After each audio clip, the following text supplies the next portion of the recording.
Hey guys, so when the going gets tough, my wife told me to get a job, and that's a good way to earn money in a difficult time of business.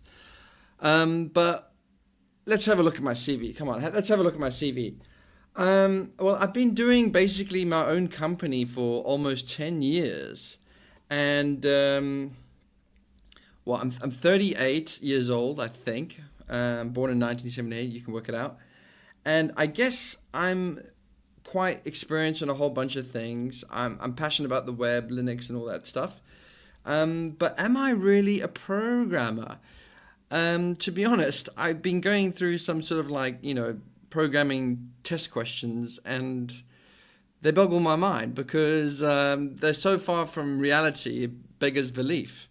I've coded a whole bunch of things on GitHub and billing systems, but never mind that. You need to, in a typical interview question, you need to, do some left padding and print out some FizzBuzz or something like that. But let me focus on the problem with here in Singapore. So I guess I'm a generalist, and I'm pretty senior. I'm an amazing engineer. But so where does it leave me in the market? Because I'm not like a crazy programmer junkie, and I'm not cheap. And basically that's the big problem here in Singapore. As a as an expatriate, as someone who actually needs to hold an employment pass with a dependent, I need to earn north of 5,000 Sing dollars just to get the pass. And most engineer jobs, I dare say in Singapore, do not pay north of 5,000 Sing dollars. Number two, contracting. So contracting is what I've relied in the past. I've contracted in various companies in London and in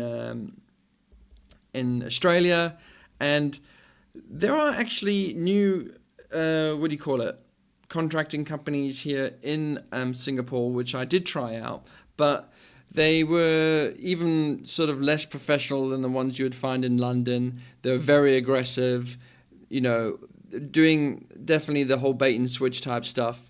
But the thing that I found really annoying with them was that they were demanding to see my previous month's payslips. They weren't going with the rate that I gave them. So, oh dear. So there was a bit of a trust issue there, and I don't really even have payslips. I work for myself. So the whole contracting industry in Singapore is pretty strange because it's actually very easy to hire and fire people here. So there's no real need for contracting as it works in Europe, and as a result, most companies just don't use contractors, I would say. The third problem with being in Singapore, and this is probably the most significant one, I don't know if you looked in a map recently, but Singapore is in the +8 zone. It's pretty far from everything. It's far from Australia, it's far from Europe, and you can absolutely forget about working with anyone in the US. So obviously people have asked me, why don't you get a remote job? Well, the time zone basically makes it impossible to work with someone abroad, really. Or just really, really difficult. So there's another thing. So number one, cost. Number two, the contracting is not really an option. And number three, remote jobs, since the time zone is very strange, it's a no-go.